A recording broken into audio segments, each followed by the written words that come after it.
The last Naruto the movie, commonly misread as the last Naruto movie, is not something I was expecting to do a review on.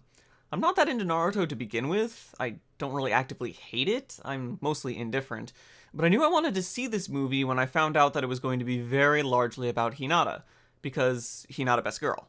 So I had an inkling I was probably going to like the movie since it was essentially built to cater to my preferences. Here's the thing though, after watching the movie, thinking about it, and then watching it again, I think the movie's actually pretty good, even disregarding my biases. So I wanted to do a review to talk about some pretty neat things a Naruto movie did. Never thought I'd say that sentence, but life is just full of surprises. I should also mention that I've read a decent amount of the Naruto manga, mainly the ending arc to see how it all wrapped up, but there are bits and pieces that I missed, skipped, skimmed, etc. If I get anything wrong when I talk about the main series, feel free to correct me.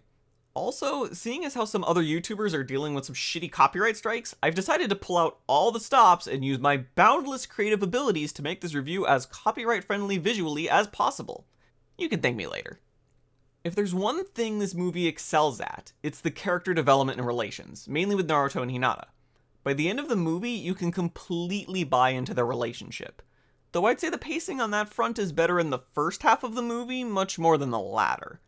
That might be because the end goal was sort of already reached by that point. It was just that the villain got in the way. The plot in general does more harm than good in this movie, to be honest, but we'll get to that a bit later. I would, however, say the villain's intervention was somewhat necessary. While it doesn't do anything on the relationship angle, since at that halfway point Naruto and Hinata are on the same wavelength, what it does do is give some nice strength to Hinata's character.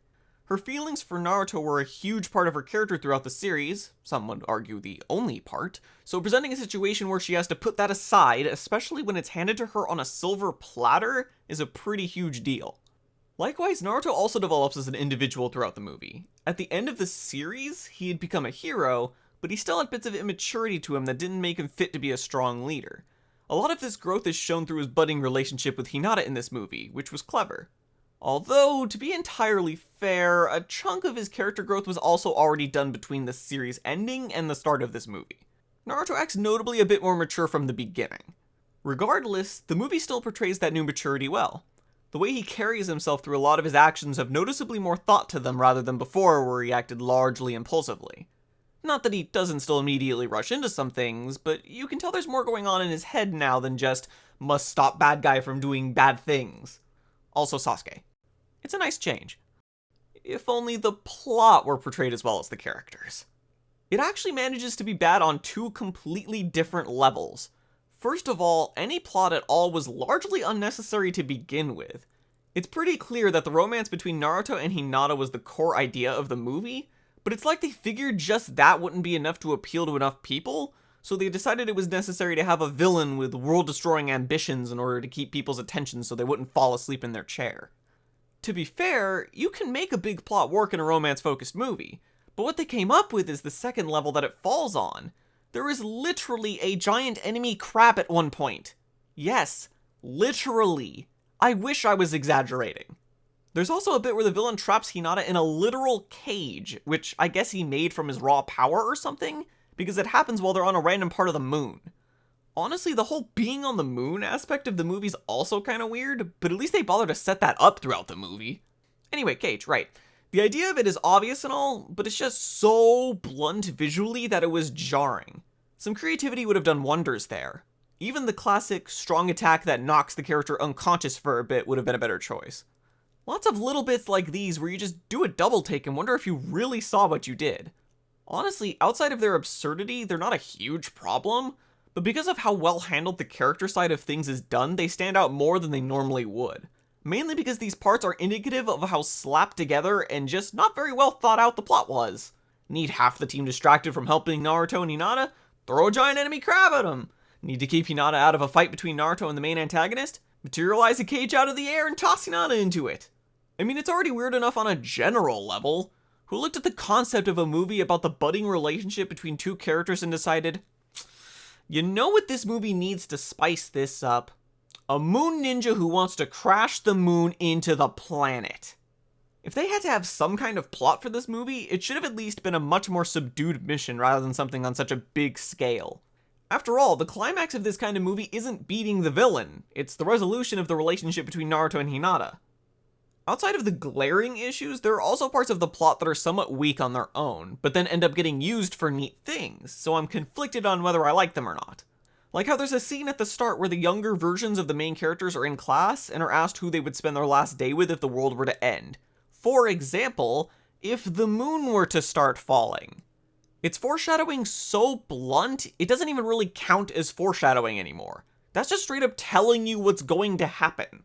It's one of those lines where you can just sense the nudging and winking from the writer, but you just want him to go away so you can watch the movie play out.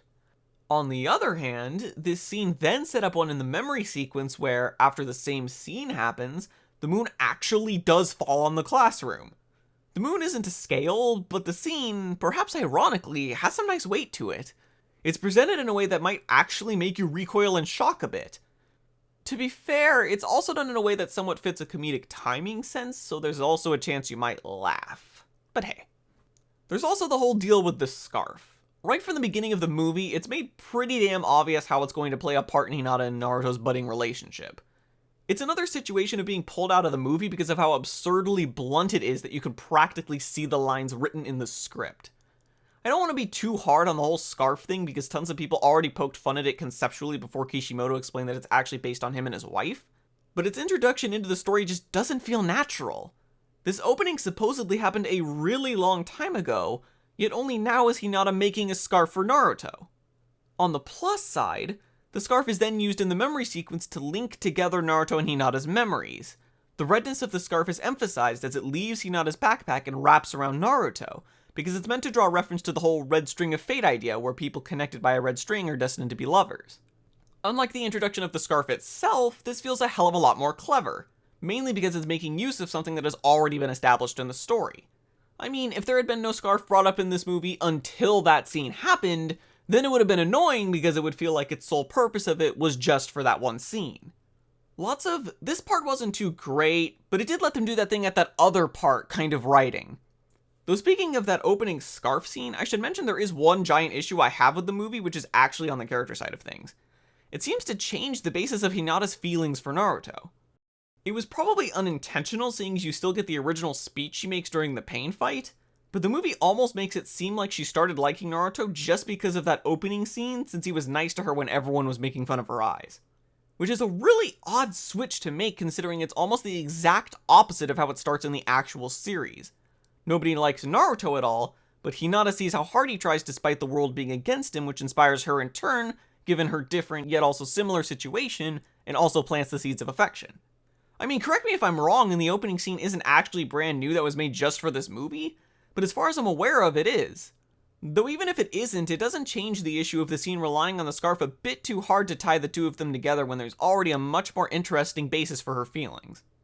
But while the negatives tend to be largely minuscule, except for the one I just went over, the positives are, perhaps shockingly, quite good. One aspect I really enjoyed, which admittedly I'm probably the only person who even cares about something like this, is how whenever the villain of the movie would show up, it was always preceded with a shot of the moon or something that looks very moon-like. The first shot of the movie that shows him is of the moon through a hole in a rock, which then pans out slowly to reveal him standing on top of said rock.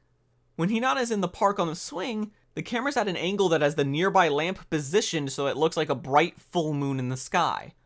Before he shows up in the passage between the planet and the moon, there are a ton of floating circular rocks everywhere with some of them glowing in a way similar to the moon. Right after Naruto confesses to Hinata, there's a shot of the moon reflected in the nearby water before it ripples and distorts the image because the villain has shown up on his weird floating platform thing. That last one can even be taken a bit further if you want.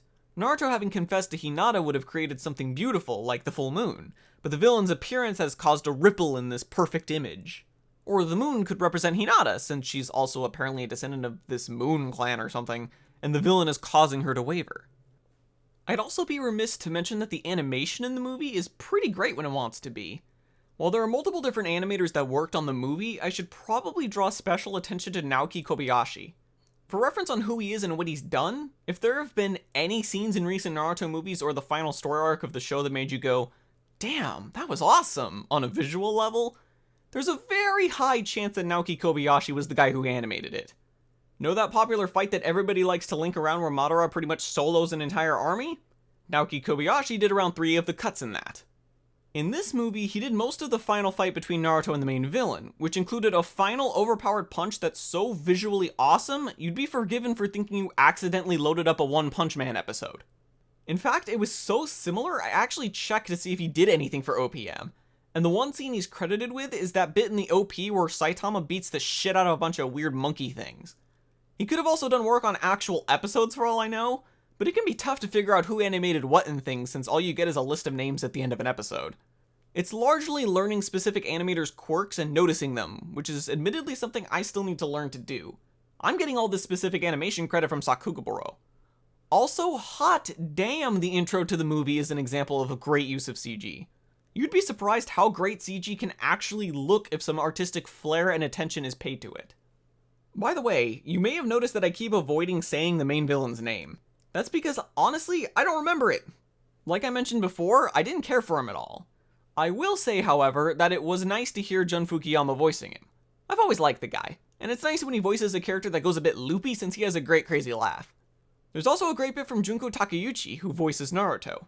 When the villain shows up and Hinata decides to leave with him, Naruto is in a bit of a daze before he yells out her name so loudly that Shikamaru back at the camp can clearly hear it. It's not a case of the voice acting was good because yelling. You can actually hear Junko's voice get shrill as she almost screeches out the name. You can hear the pain as the girl Naruto just confessed to left him standing there and went with the villain. When voice actors can convey aspects about a character in ways that only they can, they're doing a good job.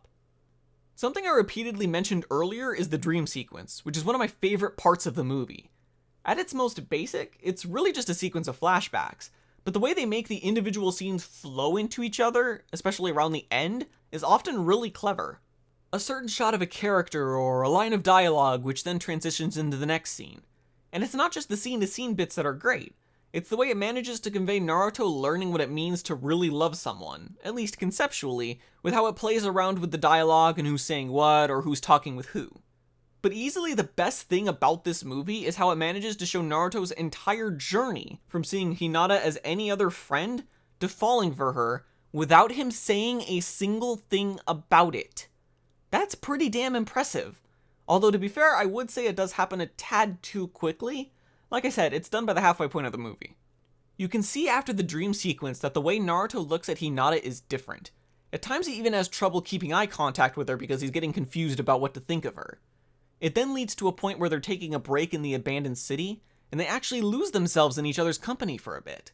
They have a nice moment together before Hanabi's kunai falls out of Hinata's pack and they snap back to reality and what their mission is. After the slightly creepy graveyard scene, Hinata is pretty clearly conflicted afterwards and just wants to be alone. Naruto respects her wishes, but is quite noticeably bothered by the whole thing. Then all of this buildup comes to a head when they're both overlooking the abandoned city, and Naruto glances over at her. She has a sullen look on her face as the wind blows her hair, and something clicks in Naruto. His eyes quiver and he gulps. Then in the immediately following scene, he tells her he loves her. The movie just managed to show a character go from normal friendship to loving someone in a completely believable progression, and it didn't have him say a word about it or let you hear his internal thoughts. A Naruto movie. A series infamous for characters saying or shouting the most obvious shit. Honestly, I'm pretty damn impressed. Moreover, it did something incredibly clever with that last part. When they're looking over the city and Naruto looks at her, the sounds quiet down and the soft dramatic music starts to play. This track plays from Naruto realizing his feelings right up until the words come out of his mouth. It's simple, but actually kind of brilliant. It even then leaves it nice and quiet for when Hinata reacts to his words. If you want to take it even further, only one instrument is playing during that track, which sounds like a harp. I'm actually pretty bad at recognizing instruments outside of the piano and guitar, so I could be horribly wrong.